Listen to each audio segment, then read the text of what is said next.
Chairman of the 49th Annual Meeting of the Board of Governors of the Caribbean Development Bank, the Honorable Camille Robinson Regis, the Honorable Colm Imbert, Minister of Finance and Acting Prime Minister of the Republic of Trinidad and Tobago, Dr. the Honorable Timothy Harris, Prime Minister of St. Kitts and Nevis, the Honorable Alan Chastanet, Prime Minister of St. Lucia, the Honorable Donaldson Romeo, Premier of Montserrat, Ministers of Government of the Republic of Trinidad and Tobago and other Ministers of Government, members of the Diplomatic Corps, members of the Board of Governors and Board of Directors of CDB, observers, guests, management and staff of the Caribbean Development Bank, members of the media, ladies and gentlemen. As we touched down at Piarco Airport on Saturday evening, my mind went back to 1968, when I, as a 16-year-old, first set foot on this beguiling twin island republic of Trinidad and Tobago. Way back then, I was mesmerized by the diversity and uniqueness of its culture, the infectious energy of its people, and the natural beauty of these two islands. The national motto, "Together we aspire, together we achieve," is a rallying cry for our region as we forge forward to the next decade of delivering on the promise of a Caribbean that is prosperous and more equal. This morning, we are honored to have with us on the platform the Minister of Finance and the Acting Prime Minister of Trinidad and Tobago, the Honorable Colm Imbert. Thank you, Minister Imbert.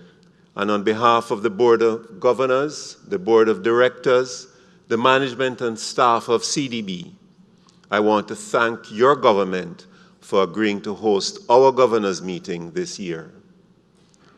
Let me also acknowledge the chair of CDB's Board of Governors for 2019, and the dynamic Minister of Planning of Trinidad and Tobago, the Honorable Camille Robinson Regis.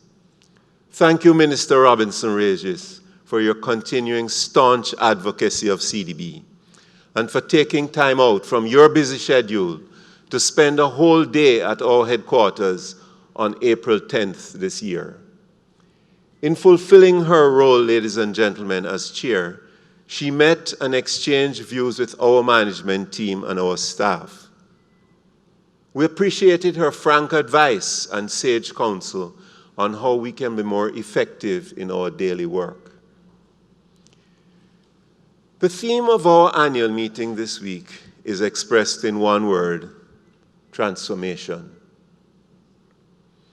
It is inspired by a growing sense that I have, and which is shared by many of my colleagues at the CDB, and I dare say across our region, that we are running out of time. We are moving too slowly in doing those things which will ensure that by the year 2030, our region will have delivered on our promise to eliminate poverty and to reduce inequality. The theme is also consistent with our conviction at the CDB that our borrowing member countries are, for the most part, now on the right track. They are at varying stages of embracing the correct policies and learning from the successes and the mistakes of other countries, even here in the Caribbean. This is encouraging. However, the main thrust of my remarks this morning is that we'll have to step up the pace of implementation of our reform agenda. In so doing, I will return to the core challenges which all of our BMCs will have to address and the new areas of opportunity which they must seize if we are not to be left behind. I will also share some of the ongoing and proposed reforms right here in the Caribbean Development Bank and how they will support a revision of our suite of products, enhance the quality and speed of engagement with our clients, and strengthen the bank's financial performance through improved efficiency.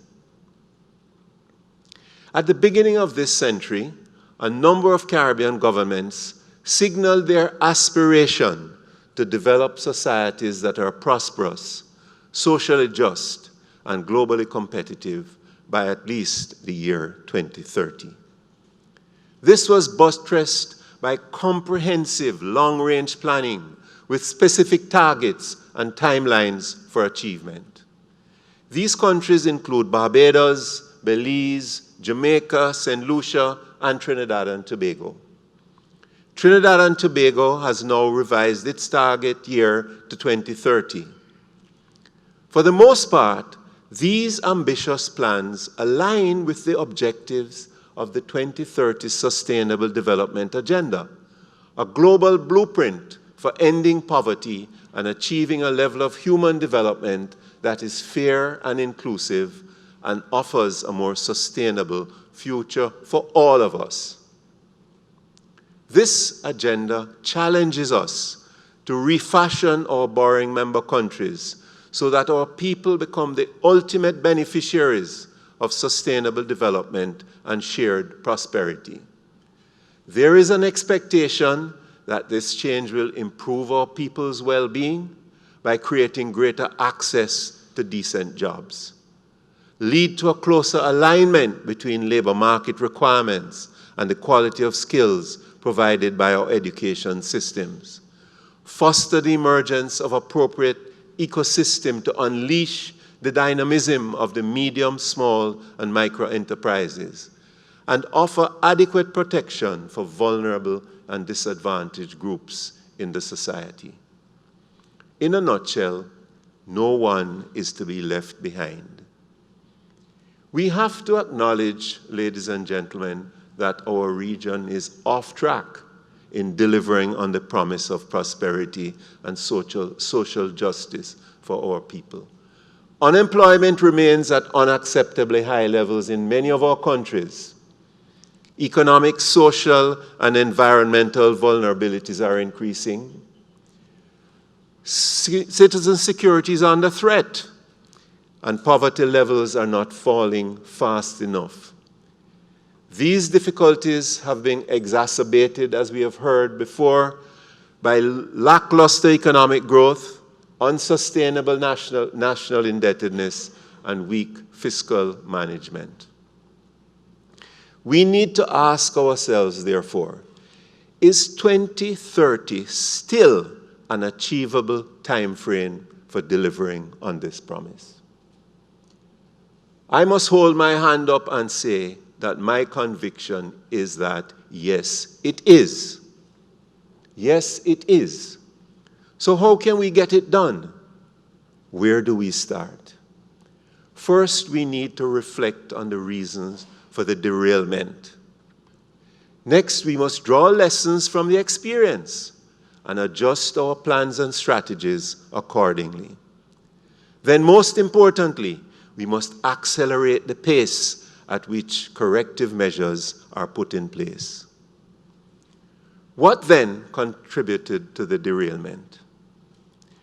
In my humble view, the main factors were: one, the global financial crisis of 2008 and the Great Recession which followed, the volatility of the international petroleum markets and depressed prices for the commodity exports, the increased frequency and intensity of tropical cyclones and other climate actions, an unfavorable business environment in which the pace and breadth of doing business reforms lagged behind the rest of the world, and inadequate fiscal and debt management. The combination of these factors contributed to the region-wide deceleration of economic activity since the peak of the global financial crisis in 2009. Economic growth slowed to less than 1% per annum between 2009 and 2018. Foreign reserves declined, at times dropping close to or below the international benchmark of 3 months of imports. Weakening external positions, coupled with poor fiscal performances, led to an acute buildup of public debt. At the end of 2018, national debt exceeded the international benchmark of 60% of gross domestic product in at least 10 borrowing members, with one reporting debt in excess of 100% of GDP. Further, our BMCs, which are mainly small island, developing, and low-lying coastal states, are being adversely impacted by climate variability and sea level rise, with the negative impact estimated to range from 5% to as high as 30% of GDP. Many of the BMCs have begun to address these problems. That is the good news. St. Kitts and Nevis, Grenada, Jamaica, and now Barbados have undertaken extremely difficult reforms to respond to their fiscal and debt challenges. Trinidad and Tobago is pursuing a similar reform agenda. These reforms are all addressing improvements in the business. The reforms are also addressing improvements in the business environment, but we'll return to that point anon. In response to the climate threat, virtually all of CDB's BMCs now purchase CRIF parametric insurance cover against hurricanes, flooding, and earthquakes. This is gratifying. CRIF is a key development partner with the Caribbean Development Bank. However, in many instances, all of the perils are either not covered or the coverage is inadequate relative to the assessed risk. Other instruments such as cat bonds and fiscal buffers are also now being deployed by some BMCs to ensure that funding is readily available for reconstruction in the event of a natural disaster. Additionally, the climate proofing of existing infrastructure, including along our coastal zones, require accelerated attention because climate change is intensifying. Responding appropriately to external economic shocks also calls for added attention being paid to building resilience to these shocks. Maximizing the agriculture sector's potential to reduce exposure to volatile prices for imports of food promises to do just that. A similar opportunity now obtains with rapid improvements in the use of technology, especially for the exploitation of indigenous renewable sources of energy and for improving energy efficiency. The factors, ladies and gentlemen, which have interrupted our region's progress are multifaceted, but are in the main external, environmental, and economic shocks. We have also learned that we can take specific actions to become more resilient to such events and to those threats. It is now old hat that economic growth is a necessary but not a sufficient condition for reducing poverty. And it is stale news to announce that the average growth of Caribbean countries underperforms that of other small island developing states. We also broadly accept that a conducive business environment is critical to attracting domestic and international private investment, a key ingredient of increasing growth. I return to the World Bank's Doing Business report, which is also now a widely recognized guide for identifying attractive countries for investment. Importantly, the report outlines a set of regulations that either enhance or constrain business activity. Most of our countries, most of our governments have adopted these indicators as a measure of progress made in improving the business environment. This notwithstanding, the 2019 report shows that our region's average performance has declined noticeably from 81 out of 181 countries in 2009 to 126 out of 190 countries in 2019. That's not good news, ladies and gentlemen. These results point to a disappointing lack of progress and are a stark reminder that considerable work still needs to be done in this area to accelerate growth and to improve our region's chances of achieving the SDGs by 2030. What it also signals is a clear opportunity to focus on that complex of business-related reforms, which when combined with other reforms can translate into accelerated economic growth for our region. In the Caribbean, MSMEs are the backbone of the regional private sector, accounting for more than 50% of enterprises and over 50% of GDP. They're also the main source of jobs and a substantial contributor to economic opportunities for the poor, the vulnerable, and the youth in our region. Therefore, MSMEs have a critical role to play in the achievement of those SDGs that we are talking about. The challenge is that our MSMEs require considerable assistance in access to loan and equity financing, which they need to modernize and expand their businesses. They also require assistance to formalize their businesses by keeping proper accounting records and adopting sound business practices. One exciting opportunity for our BMCs to leapfrog to the 2030 agenda is to harness the power of digital technologies that are now part of the fourth industrial revolution. There is increasing evidence of BMC governments and public sector agencies capitalizing on information and communication technologies to reduce administrative burdens, to resolve resource allocation issues, and to improve government efficiency and accessibility.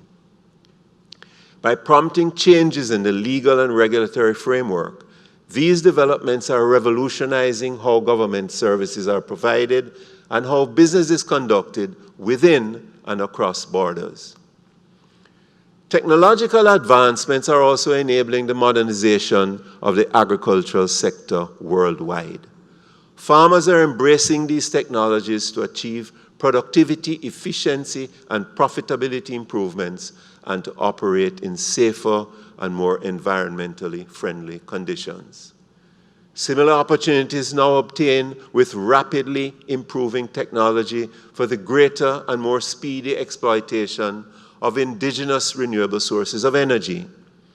Our BMCs are well positioned to take full advantage of this greater access to technology. As we heard last night, based on the experience of Estonia, which started to build its own information society some 20 years ago, the Caribbean possesses a number of characteristics that make us ideal candidates for digital transformation. Within the last 2 decades, we have made great strides as a region in advancing the uptake and use of ICTs, largely due to liberalization of the telecom sector and the increased competition in service markets. The average share of individuals using the internet in our BMCs jumped from 24% to 59% between 2005 and 2016. Earlier, I drew attention to inadequate access to finance as a factor that constrained the development of MSMEs and other competitive sectors. While this still remains valid, many small businesses and individuals who were previously unbanked are now gaining access to financial services thanks to new products being rolled out in our BMCs by fintech companies. Financial inclusion continues to advance with the advent of new technologies and business models that use telecommunications devices and networks to facilitate payments into the financial system. This is exciting news for MSMEs in particular. For the first time, we may actually now have the tools that allow everyone to participate in economic development via the formal financial system.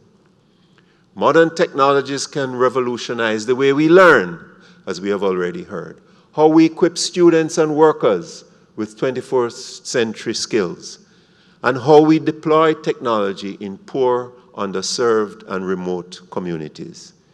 New technology is able to accommodate access by everyone to the same level and quality of teaching, irrespective of ability to pay, location, or other limiting factors. Let us not miss this wonderful opportunity to truly democratize education once and for all in our region. Ladies and gentlemen, I've just outlined some key actions that our BMCs need to take or pursue with greater intensity so that the goals of the 2030 Sustainable Development Agenda can remain within our reach. I would like to now turn to an examination of the role that CDB can play in helping our BMCs to realize these goals. At the CDB, we continuously re-examine our business model to determine its suitability for serving our BMCs effectively in the context of a changing global landscape. The preferred business model will ensure that the bank's operations are undergirded by higher levels of efficiency and effectiveness. As a financial institution which issues debt on the international capital markets, we maintain a strong capital position to retain the credibility of both our investors and also the international rating agencies. That is a requirement for an institution of our type. Recognizing the changing external environment, we have taken preemptive action and introduced a multifaceted transformation program which incorporates a set of key internal reforms. The objective is to strengthen CDB's resilience to external shocks and to improve operational efficiency and effectiveness. We have started the process for a new strategic plan to cover the period 2020 to 2024. The proposed strategic framework to be discussed with our governors tomorrow was informed by an independent survey of key stakeholders who stressed the need for CDB to be more responsive to its clients, to build a larger loan portfolio, and to improve its disbursement performance. Vox populi, they say, es vox Dei. We need to listen to our customers more. This is valuable feedback, which demands urgent attention from the bank.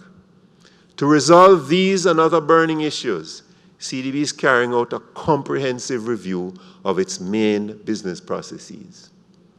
This review is emphasizing redesign of processes which affect the time taken to appraise and approve projects, and to supervise and disburse funds for the projects which are under implementation. In the business process reviews, the use of digital technology is being examined and will be deployed where appropriate. Once these processes have been re-engineered, the organizational structure of the bank will be redesigned to enhance the overall efficiency and effectiveness of our institution. We intend to use digital and other emerging technologies where appropriate to become a more customer-centric institution. In that regard, in 2018, we began a process of restructuring our bank's information technology support by the recruitment of staff and the acquisition of new digital infrastructure. Already, the benefits are being realized, mainly in the areas of collaboration and operational efficiencies. We will also be mainstreaming digital technologies into our project design. This will require us to view all project proposals through a digital lens. In this way, we will use modern technologies and practices for best results and maximum project impact for beneficiaries. We are determined to play a bigger role in unleashing the potential of MSMEs in our region. CDB's approach to galvanizing financing for MSMEs will be centered around the creation of a pool of funds which is off CDB's OCR balance sheet. That is our ordinary capital balance sheet. These funds will be used to provide loans and technical assistance to MSMEs. Furthermore, partial credit guarantees will be made available to incentivize financial institutions in countries to lend to these small enterprises. Our intention is to develop an appropriate ecosystem within which small businesses can truly flourish. Part of that ecosystem must be development of junior stock exchanges in countries on which these small businesses can also list. They will have access to equity capital, which will enable them to grow and to morph into larger businesses. CDB is prepared to provide financial assistance and technical assistance to get these junior exchanges going. Jamaica's experience proves that generous tax holidays can be a powerful stimulus for galvanizing small businesses to list on the stock exchanges. I recommend it to you, ladies and gentlemen. I would like to also admit at this point that the way forward will not be without its challenges and its setbacks. However, opportunities abound. Our BMCs sit on the cusp of a metamorphosis that encompasses digital transformation, unleashing the power of the private sector, including MSMEs, and among other things, through democratizing education. With the assistance and support of CDB, working alongside our development partners, ladies and gentlemen, this could well become our moonshot moment.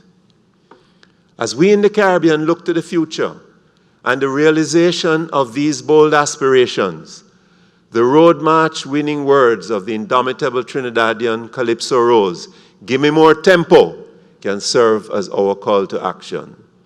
We can leapfrog to the realization of the SDGs by 2030 once we find the right melody, work in harmony, and pick up the tempo. Thank you very much, ladies and gentlemen.